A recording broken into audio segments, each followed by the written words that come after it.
After being reborn, I deliberately avoided any interaction with my autistic childhood sweetheart. She said that Makoto, the one who loved making dirty jokes, was her son. So I gave up my seat beside her and let him sit there instead. She said the way I tried to control her was as annoying as her mother. So I stopped walking to and from school with her, and stopped checking on her or caring for her. She believed Makoto and insisted she wasn't sick. So I threw away the medicine I used to carry for her at all times. Sensing my change, she still firmly believed that I would apply to the same university as her, just because my family was on the verge of bankruptcy and relied on her family's financial support. But in this second life, who says there's only one way to live? And how could I possibly spend my whole life tied to someone who's ill? I just don't know this time, when Willow has an episode. Whether Makoto, the so-called little son, can still keep her warm like before. Chapter 1. Hey, do you really have autism? Makoto tilted his head, grinning as he poked Willow's arm with his finger. Then he added, "But weren't you pretty talkative in bed yesterday? How come you weren't autistic then?" Willow's ears instantly turned red. Her usually expressionless face showed a flicker of vivid surprise as she stammered, I didn't." The class fell silent for a moment. Then, after a beat, an uproar of chatter broke out. "Oh my God, I just heard Willow speak. That's the second time she's talked today, right? That's hilarious. Looks like unconventional methods work fast, unlike some people." The speaker shot me a meaningful glance before trailing off at the perfect moment. I lowered my eyes expressionlessly and flipped through my book, as if I hadn't noticed they were talking about me. It was indeed the second time Willow had spoken on her own today. The first time was when the teacher was about to rearrange seats and planned to have me sit next to Willow. For once, she expressed her opinion clearly. "I don't want to." Her words came out smooth and natural, so much so that even the teacher froze on the podium. After calling Willow's mother, the teacher nodded in relief. "Then we won't change it. Makoto, tone it down. Don't bully Willow." Amid the murmurs, I stood up. Before I could do anything, Willow spoke first. Her voice was filled with irritation. "I told you, I'm not taking medicine anymore. If you feed me one pill, I'll throw one away." For a moment, I felt dazed. Scenes from my previous life overlapped with the present. Her tone, her gaze, they were exactly the same as before. The whispers around me slipped into my ears. God, doesn't George feel embarrassed? Willow must be so sick of him. Who would want someone chasing after them to force-feed medicine right after school? And don't you think Willow talks quite a lot in front of Makoto? She actually seems pretty normal. Moody girl and cheerful sunshine boy, I'm shipping this couple already. Meanwhile, the cheerful sunshine Makoto they were talking about was gently pinching Willow's pale cheek, smiling as he asked, "Really? Am I that special to you? Why are you blushing again? So cute." Willow's eyelashes trembled slightly as she hurriedly averted her gaze. The moment her eyes met mine, however, they turned cold again, completely devoid of the vivid emotion she'd just shown. Something stirred in my heart. Could it be she was reborn too? Is that why she refused to change seats? Heh, even better. Chapter 2. After school, Willow slung her backpack over her shoulder and walked out of the classroom ahead of me. The driver waiting at the school gate, Tony, froze for a moment. "You're not waiting for young Master Wong?" Willow pressed her lips together and didn't answer. Tony was already used to it. He shot me a slightly reproachful look and said in a low voice, "Young Master Wong, why aren't you keeping up? What if something happens to Miss? How am I supposed to explain it to Madam?" You see, he addressed me as young master with respect, but in reality, he had never taken me seriously. Then again, it was my own fault. My family had declined, and we now depended on the Liu family support just to survive. "Tony, let's go." Willow Liu, who rarely spoke these days, suddenly opened her mouth. Tony was so surprised that he forgot whatever he had been about to say to scold me. "Miss, you spoke to me?" Tony grinned foolishly, as if overwhelmed by the sudden surprise, even forgetting to stop strangers from getting close. "Wow, Willow, is this your family's car? How much does a car like this cost?" Tony frowned, about to pull Makoto aside, when he saw Willow take the initiative to open the car door. Fidgeting with the hem of her clothes, Willow spoke uneasily. "If you like it, I'll give it to you." Makoto's eyes widened as he burst out laughing. "Ha ha ha ha ha, do you even know what you're saying? You're seriously going to give it to me?" Willow nodded earnestly, then got out of the car as if it were the most natural thing, intending to let Makoto sit inside. Tony's eyebrow twitched sharply as he looked at Makoto in shock. Anyone familiar with Willow knew that she hated others invading her personal space the most. Even I had spent half a year before being allowed to sit in the same car as her. But Makoto was different. With Willow, he was the exception, a first unlike any before. Makoto reached out and patted her head, like petting an obedient kitten, and said, "My God, you're way too innocent. Aren't you afraid of getting scammed? All right, I won't tease you anymore. See you tomorrow, my good little desk mate. He walked away humming, radiating carefree energy from head to toe. Willow seemed infected by his mood, her eyes and brows carrying a faint smile. Only when even his silhouette disappeared from sight did she finally turn around. And right in front of me, she slammed the car door shut with a loud bang. Tony had already forgotten my existence. Gone was his usual calm professionalism. He looked like he couldn't wait to rush back and report everything he had just seen to Willow's mother. The car drove off into the distance, leaving nothing but exhaust fumes behind. I lowered my head and glanced at my phone. The ride-hailing driver would arrive in 5 minutes. Good thing I hadn't been counting on them. Chapter 3. That night, the Liu household was filled with laughter, while next door, my home felt lifeless and suffocating. The moment I stepped inside, my father's furious voice came crashing down on me. What's wrong with you? Why didn't you come back with her? Can't you even handle something as simple as taking care of someone? I raised you for nothing. My mother cautiously brought him a cup of tea. Stop scolding the child. Calm down. But my father knocked the cup out of her hands. It hit the ground and shattered into sharp fragments. Still fuming, he slammed the door and stormed out. The villa, already stripped of most of its furniture, felt even emptier with one less person inside. My mother sighed and spoke gently. George, did you have a disagreement with Willow?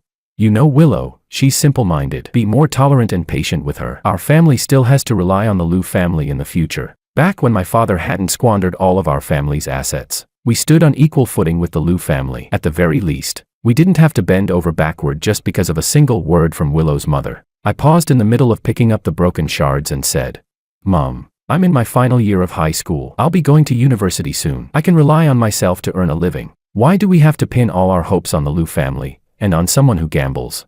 Your father will change. The Liu family lent him money. He'll turn things around soon. My mother's voice grew quieter and quieter, lacking any real conviction. But Mom, do you know?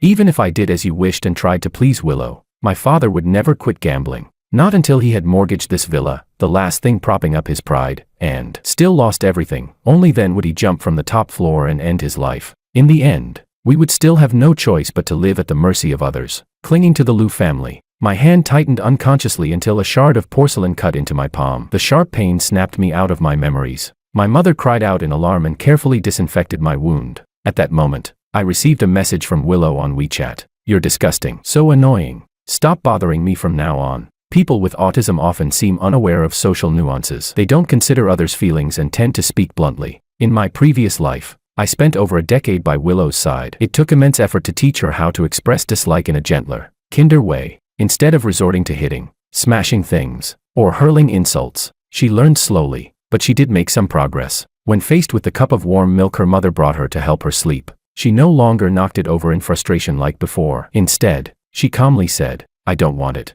Her mother was so moved that she burst into tears. I stood nearby, smiling faintly. Even though beneath my long sleeves were scars, burn marks from the hot water she had once splashed on me, scars that would never fade. I lowered my eyes and typed a reply. All right. Chapter 4. The next morning, my father grabbed my clothes and dragged me to the gate of the Liu residence. With a fawning smile plastered on his face, he asked, Where's Willow? She hasn't left yet, right? The Liu family's butler glanced at him indifferently and said, Miss has already left. Madam instructed that from now on, young Master Wang can go to school on his own. The butler gave an apologetic smile and added, You're aware of our young lady's condition. Her emotions can't handle too much stimulation. My father's expression froze for a long moment before he shot me a vicious glare. I ignored him, dodged the slap he swung at me, and walked toward school as if nothing had happened. The moment I entered the classroom, I saw Willow and Makoto leaning close together, eating breakfast. Willow, I've got no appetite. I only want to eat you. Oh right, why aren't you eating the buns? Oh, I remember now. You already have your own. Willow, who had been eating neatly in small bites, instantly turned bright red. She stammered. Don, don't talk nonsense. One of Makoto's friends burst out laughing. My bro, you've got guts. Forget autism. Even a mute would be forced to talk if they hung around you. Makoto raised his eyebrows smugly and grabbed me as I happened to pass by. George, come help Willow explain. She doesn't actually have autism, right? She's just introverted. There's no way she only talks more in front of me. I pulled my hand back before I could even speak. Willow cut in first. You're different. He's like my mom, nagging and annoying. Not as good as you. The classmates all wore different expressions, each filled with amusement and mockery, as if enjoying a show. Suddenly, I felt exhausted for the person I used to be. Before I was tasked with taking care of Willow, I had been the kind of rich young master others envied, but after taking on that responsibility, I lowered myself to accommodate her, yielding to her in everything. Even a dog shows gratitude after being cared for a few days. In my previous life, if not for that car accident on the way to the Civil Affairs Bureau, I would have been tied to her for life. And yet, she was still like this. Clearly, she had already learned how to communicate normally. She could even smile at strangers. But in front of me,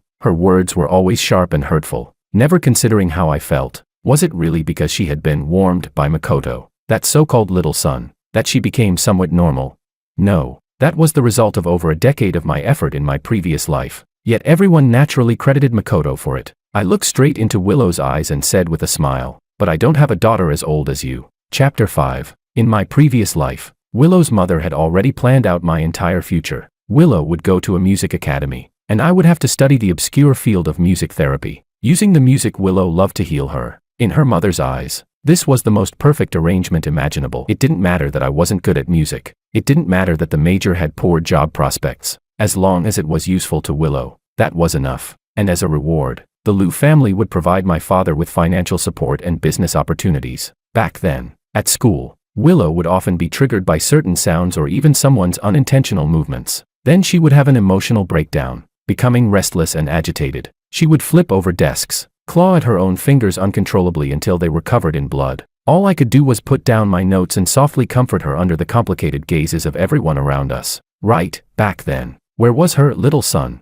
He was in the crowd of onlookers, whispering with others as he watched. Willow might have been deceiving herself, but I hadn't forgotten. On the day of her 18th birthday banquet, the Liu family held a grand celebration. It wasn't just to celebrate her coming of age, it was also to let everyone witness the miracle of Willow Liu's recovery. At the banquet, the Liu family treated Makoto as an honored guest. He wore a tailored suit, a gleaming watch on his wrist. Under the bright lights, he wrapped an arm around Willow's waist, smiling brightly as he greeted everyone. They looked like a perfect couple. I had no appetite, so near the end of the banquet, I went out into the yard for some air. Unexpectedly, I ran into Makoto, who was chatting and laughing with Willow. He was holding a bouquet of sunflowers, sounding slightly aggrieved as he said, "Why did you give me this? Everyone else gave roses." Willow answered seriously, "You're warm, like a sunflower. Seeing you makes me happy. What about George? Didn't he grow up with you? What is he like?" I stood in a hidden corner, clearly seeing Willow's expression. She frowned, her face cold with a hint of impatience. Like that, she casually pointed to the clover growing in the yard, without an extra leaf of luck, just an ordinary weed. The night breeze was warm, and the cicadas buzzed restlessly. Their shrill cries sounded just like my racing heartbeat, until it was suddenly doused with cold water and fell silent. I watched as Makoto bent down with a smile and placed a kiss on Willow's cheek. Her ears flushed red, and she shyly averted her gaze, only to notice me standing in the corner. I felt an overwhelming sense of meaninglessness and turned to leave. "George!"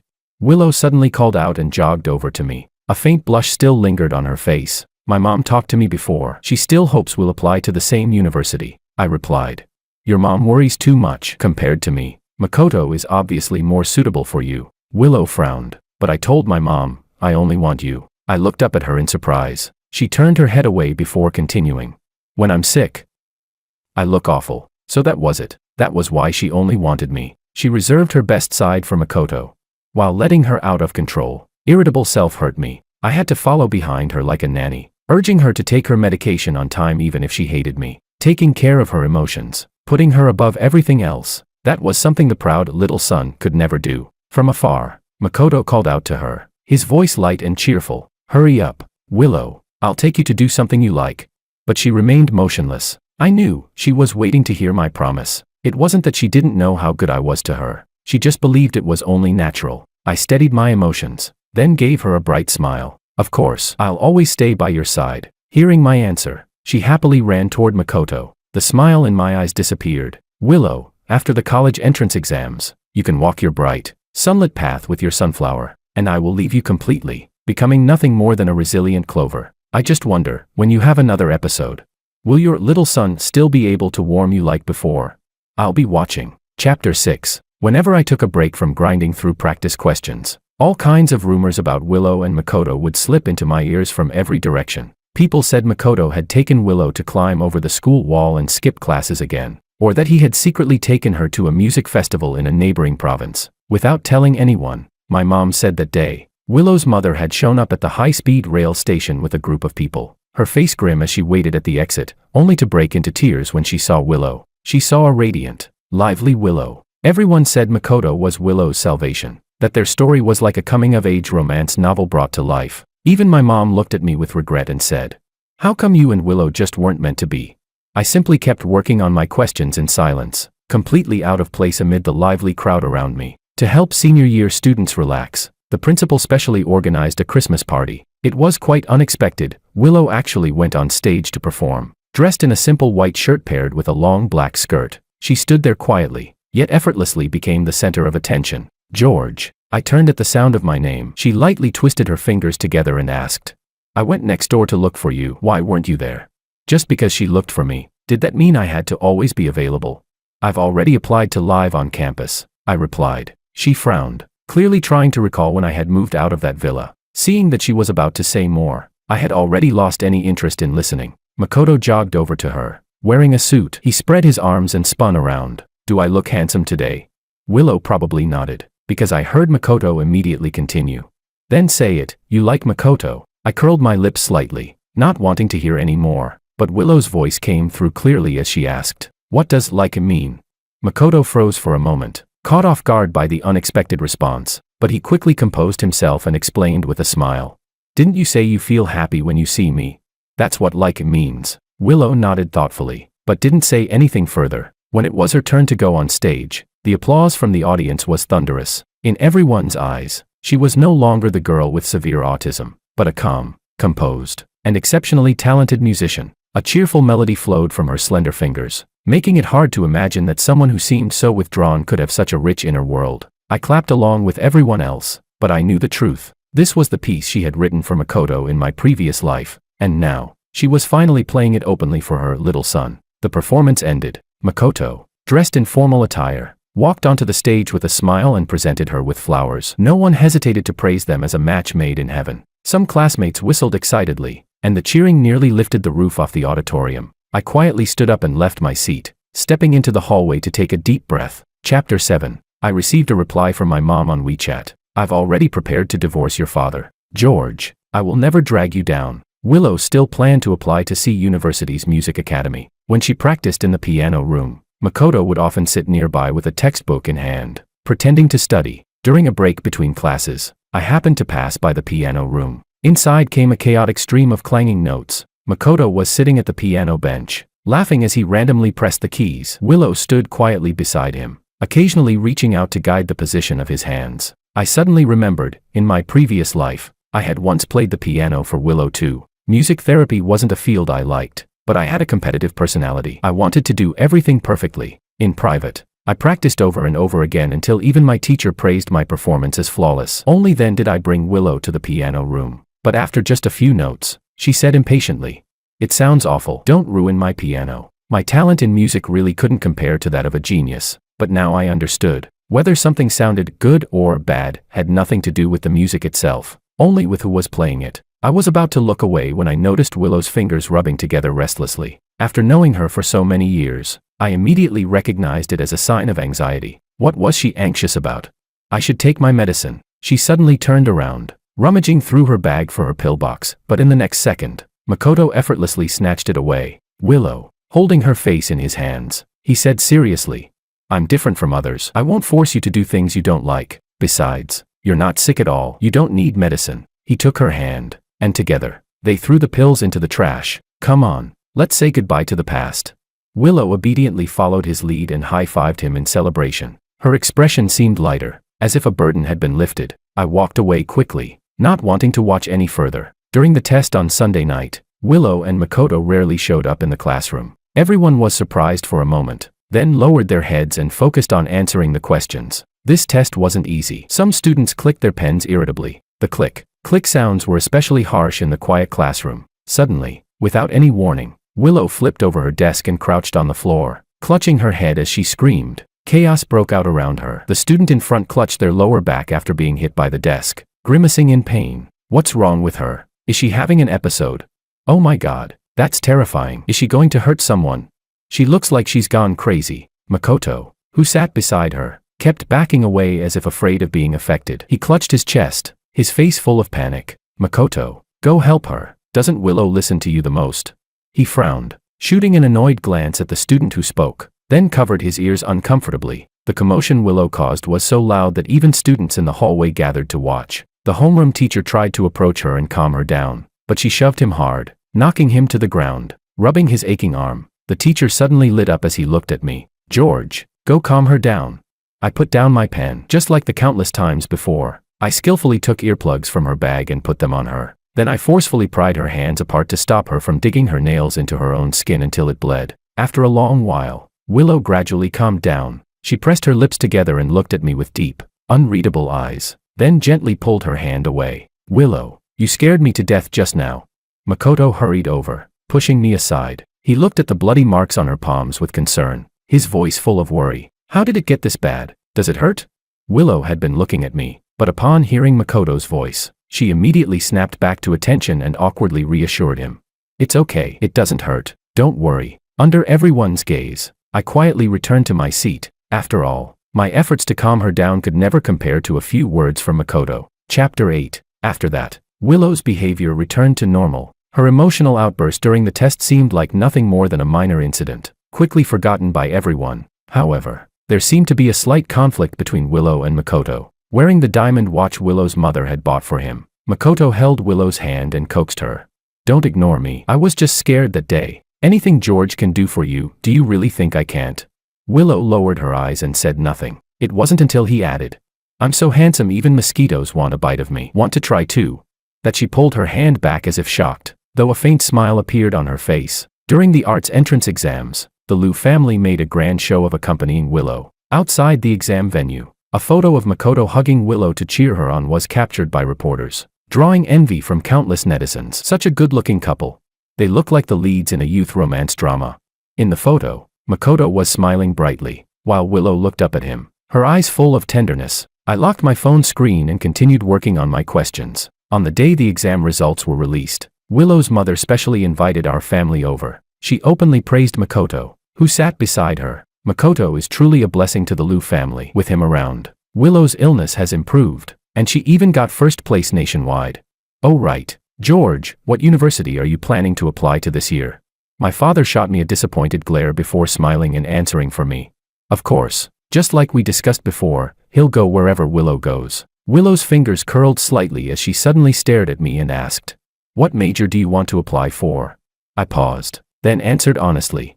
Psychology. It was the field I was most interested in, and I had no intention of changing my decision for anyone. Hearing my answer, Willow Liu first widened her eyes in surprise, then her lips curved into a smile. She seemed to be in an even better mood. After dinner, my father pulled Mr. Liu aside to discuss business. My mother quietly told me that she had already prepared the divorce papers. As we passed through the Liu family's courtyard, I faintly heard that lively voice. Congratulations, Willow. Want a reward? Just like that day, Willow must have nodded, because Makoto's tone shifted as he began complaining about me. George is really thick-skinned. Why does he insist on inserting himself between us? And he even says he wants to apply to the same university as you. He can't leave me. Willow said it with certainty. His family has no money. Only by taking care of me can he live well. Her blunt words laid bare the humiliating truth of my previous life. My mother stopped walking. A strand of hair fell across her face, hiding her expression. I tightened my grip on her arm and resolutely walked away from the Liu residence. Who said I had to go to see university? The place I truly wanted to go was B University, thousands of miles away. Chapter 9. The countdown to the college entrance exams on the blackboard ticked down day by day, and the atmosphere grew increasingly tense. But that sense of pressure at school had no effect whatsoever on Makoto and Willow. Using the excuse that a stressful environment would affect Willow's mood, Makoto even had her mother step in to negotiate with the school, securing them special permission not to attend classes, while we buried ourselves in endless practice papers piling up like mountains in the classroom. He took Willow bungee jumping, hiking, diving, recklessly spending the time that should have been used to prepare for the exams. Hey, look, Makoto posted on social media again. Is he really not afraid of failing the exams? Among the 9 photos he posted, one showed him and Willow holding hands, smiling at the camera with peace signs. The caption read, only when I jumped from the platform did I realize, no exam compares to life and death, and nothing matters more than the person beside you. Why are you worrying about him? The class monitor stretched lazily, his tone full of disdain, mixed with a hint of jealousy. He's backed by the Liu family. Even if he doesn't work hard, he'll still live well. Faced with such reality, everyone couldn't help but sigh. It wasn't until the day of the college entrance exam that I saw Willow again. To everyone's surprise, she looked terrible. Her face was pale, and she had lost a significant amount of weight. Her fingers twitched unconsciously, but no one present noticed anything unusual about her. Makoto smiled as he assured Willow's mother. "Auntie, don't worry at all. Willow and I are in the same exam room. I'll definitely take good care of her." "Right, Willow." Being called on, Willow clutched her pencil case tightly and gave a vague response. Coincidentally, the three of us were assigned to the same exam room. Makoto sat behind Willow, while I was seated far away in a corner. The bell rang. This was a crucial moment that would determine everyone's future. Every student in the room focused, picking up their pens and answering seriously. Everyone, except Makoto. He kept flipping through his test paper, the pages making a loud rustling sound. Perhaps he encountered questions he couldn't solve. He sighed and began spinning his pen. The invigilator lightly tapped his desk as a warning. Makoto scoffed, sat up straight, only to accidentally knock his pen onto the floor. The pen hit the ground with a soft clack. No one expected that this sound would trigger Willow. She clenched her teeth tightly, her face pale as paper, cold sweat forming on her forehead. First, she crumpled her test paper into a ball. Then, uncontrollably, she flipped over Makoto's desk. "You're too noisy." As if venting her anger, she stomped on his exam paper, her hands trembling violently. "Are you sick?" Makoto's eyes widened as he shouted. "If you're having an episode, then have it. But at a time like this, do you have to drag me down too?" Seeing the situation escalate, the invigilator immediately called for help, and both of them were escorted out. Even as they were taken away, I could still faintly hear Makoto's loud curses. The invigilator quickly cleaned up the mess on the floor, cleared his throat, and said, "Students, please focus on your exam. Don't let irrelevant matters affect you." The sense of absurdity in my heart grew stronger and stronger. I never expected Willow's mental state to deteriorate to the point where she couldn't even endure a single exam. Looking at the test paper in front of me, I pushed aside my scattered thoughts. Their exam was already over, but mine was still ongoing. In the following days, neither Willow nor Makoto appeared in the exam hall again. Without their interference, my thinking became much clearer as I answered the questions. When I finally capped my pen and walked out of the exam hall, I saw my mother smiling and waving at me. In her hand, she held a bright red divorce certificate. We had both successfully changed our destinies. Chapter 10. On the day we moved, my father still didn't show up. I had no idea if he was still busy with his big business. In contrast to the cold emptiness of my home, the Liu family next door was unusually lively. Makoto, his voice choked with tears, pleaded with Willow's mother. "Auntie, please let Willow and me go study abroad together. Our college entrance exam results are already invalid. There's no future for us staying here. We might as well try our luck overseas. With me taking care of her, you won't have to worry." Willow's mother let out a cold laugh, her tone icy. "Won't have to worry? Before the exams, you said you'd take Willow out to relax, but when she came back, she was in an even worse state. If it weren't for you, she would have gotten into C university without any problem." Back then, Willow's mother had treated Makoto as the Liu family's lucky star, constantly sending him clothes and luxury goods. But now, she coldly calculated everything she had spent on him, and the total actually reached hundreds of thousands. "You even encouraged Willow to stop taking her medication. That's basically attempted murder. Do you understand? Now pay me back all that money. And don't ever show up in front of me again." The Liu household fell silent for a moment. Not long after, Makoto's voice rang out, desperate and resolute, as if making a final gamble. "You can't drive me away. Willow is already pregnant." My mother shot me a shocked look, and I couldn't help frowning as well. Suddenly, I recalled the ambiguous things Makoto had said on the day of Willow's coming-of-age ceremony. So this was the so-called reward he had been talking about. The Liu family sank into a deathly silence. Then came Willow's mother's explosive shouting, followed by Makoto's arrogant threats. The commotion next door was so loud that it was impossible for us not to hear it. As I stepped out with my suitcase, I unexpectedly saw Willow. Her figure was frail, her gaze empty as she stared ahead. "Go. George?" Her eyes fell on my suitcase. After a long pause, she slowly asked, "You're leaving? Where are you going?" Almost pleading, she said, "Can you play that piece for me one more time?" That piece, the one that had been interrupted after only a few notes back then. Now, she finally had the patience to listen to it all the way through. I shook my head and spoke honestly. "Willow, I don't like playing the piano at all, and now, there's no need for me to play anymore." Perhaps hearing our conversation, Makoto hurried out and stood in front of me, blocking Willow's view. "Willow, whatever piece you want to hear, I'll play it for you." There was no longer any of his usual affected arrogance in his tone, only a hint of cautious eagerness to please. Willow suddenly lost control. She shoved Makoto to the ground, her fists clenched tightly, veins bulging on her forehead. "You don't even know how to play. I'm talking to George, what are you interrupting for?"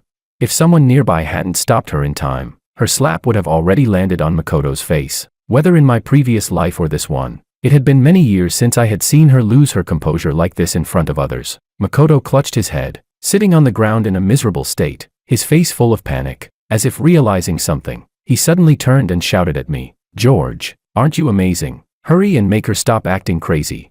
Looking at the chaotic scene before me, I said calmly, "You were the one who cured Willow back then. This has nothing to do with me." Then, with a faint smile, I added, "Oh, and congratulations, you're about to have a child." Ignoring the noise behind me, I turned and left with my mother. The new home was nice. The rooms were clean and bright. There were no longer piles of my father's empty liquor bottles, nor the suffocating smell of smoke. Chapter 11. My mother's wardrobe was now filled with many sharp, professional women's suits. At first, she sold her jewelry and used her personal savings to make investments. Later, because she had invested in emerging industries of the future, her returns kept growing steadily. Compared to her constant sighing in my previous life, she was now full of energy, and the smile on her face appeared more and more often. The moment she received a call from the admissions office of B University, she excitedly pulled me into a tight embrace. "George, you're truly outstanding."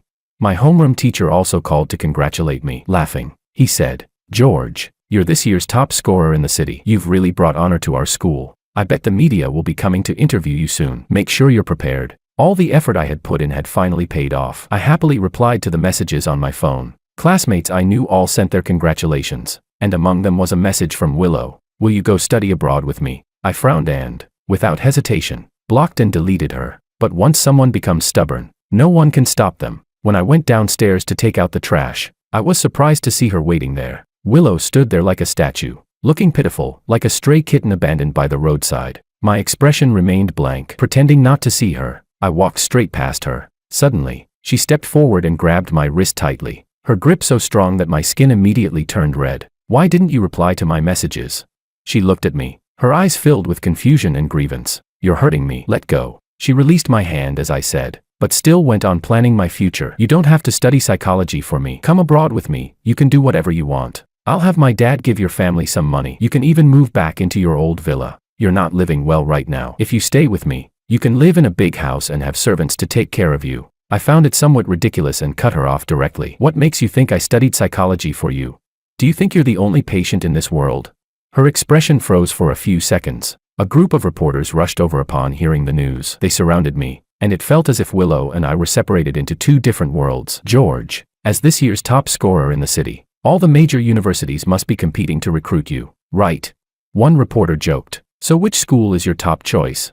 My gaze passed through the crowd and met Willow's. Then I said, "B University. Not C University, but B University. The one I never got the chance to attend in my previous life." Willow suddenly lifted her head, her eyes filled with disbelief. Chapter 12. Cold sweat broke out across her forehead. Her whole body swayed as if she might collapse at any moment. "Get lost, all of you. Just get lost."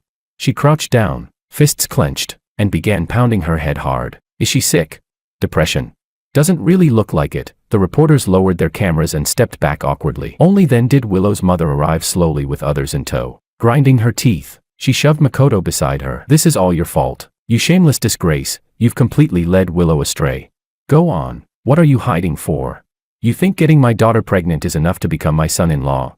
Makoto's face flushed red. He cautiously tugged at Willow's sleeve, but she forcefully shook him off. The murmurs from the crowd made Willow's mother's face shift between red and pale. In the end, she simply ordered the people she brought along to take action. No matter how Willow struggled, they forcibly dragged her away. The crowd quickly dispersed, but someone had already posted photos from the scene online. "Isn't this that most beautiful art exam candidate from before? How did she end up like this? This guy got someone's daughter pregnant at such a young age. It's pretty obvious he's trying to marry into a rich family." Someone who knew the inside story revealed more details. When people found out that both of their college entrance exam results had been voided, netizens were stunned. "So the girl has autism. Why isn't she taking medication? If making dirty jokes could cure illness, then all my years of studying were for nothing. This isn't being edgy, this is straight up harassment." Chapter 13. After the admission letter arrived, I made plans to go out for a meal with a friend. We walked down the street laughing and chatting, talking about the newly released movies. George, isn't that Willow over there? Why is she still haunting you like a ghost? I followed the direction my friend pointed and saw Willow standing under a streetlight. The smile at the corner of my lips faded a little, and I instinctively took a few steps back. She stared at the smile on my face and suddenly spoke. Why didn't you apply to C University? You should have applied to C University, studied music therapy. We could play the piano together, and then get married. Just like in the previous life. I finished her sentence. Willow froze for a long time before finally understanding the situation. She asked me in return, wouldn't that be good, Anne? I already know what it means to like someone. Her eyes were full of stubbornness and sincerity. Liking someone means that once they leave, your life falls apart. It means that more than wanting yourself to be happy, you want the other person to be happy. So, George, I like you. I let out a short, mocking laugh. But Willow, after living through another life, what makes you think I would still revolve my entire world around you? And haven't you noticed, without you, I'm doing better. My life now is 10,000 times better than before, better than my previous life. You always said I was lifeless and boring. Now I'll tell you why. I looked straight into her eyes and said, word by word, because I was exhausted, so exhausted that I couldn't even smile. Taking care of you was really hard. I don't want to be your caretaker anymore. If you really want me to be happy, then don't ever appear in front of me again. After saying all that, I didn't look at her expression. I simply walked quickly back to my friend and left with him. Even if she broke down again, so what? It had nothing to do with me anymore. This time, I would definitely live a far more brilliant life than before. Chapter 14. After going north for university, my mother also expanded her career to City B. Aside from attending classes, I often volunteered with my classmates at special education institutions. There weren't only children with autism here, there were also many kids with disabilities and psychological disorders. They were all groups in need of care and compassion. Willow wasn't the only unfortunate person in this world. She wasn't the only one deserving of pity. While chatting casually with classmates, I would occasionally hear gossip about the Liu family. Have you heard about that scandal in a wealthy family? It's explosive. I heard that Mr. Liu from South City neglected his own biological daughter who's ill, and instead pushed his carefully raised illegitimate son into power. Even being born into a rich family isn't easy. What illness does the daughter have? The girl sharing the gossip curled her lips and said, autism. And she got pregnant at a young age. The child she gave birth to isn't very healthy either. No matter how much money they have, that kind of illness is hard to cure. Shoo, look ahead, that seems to be someone from the Liu family. This was the top-ranked special education institution in the country, so it wasn't surprising they were here. Hearing that, I looked up and saw Willow's mother and Makoto, both heavily dressed and wearing glasses. Willow's mother had lost her former composure and elegance. Among her carefully styled hair were now quite a few strands of white, making her look much older. As for Makoto, he looked even more miserable. He was impatiently trying to soothe the child in his arms. Deep lines etched onto his forehead from frequent frowning. He was only 20, in the prime of his youth, yet there was not a trace of vitality in him. His entire being carried an air of exhaustion and decay. When a butterfly flaps its wings, it changes more than just one person's fate, but the ones left trapped in place were only them. I took a sip of water and walked outside. The sunlight was just right, and my future was bright.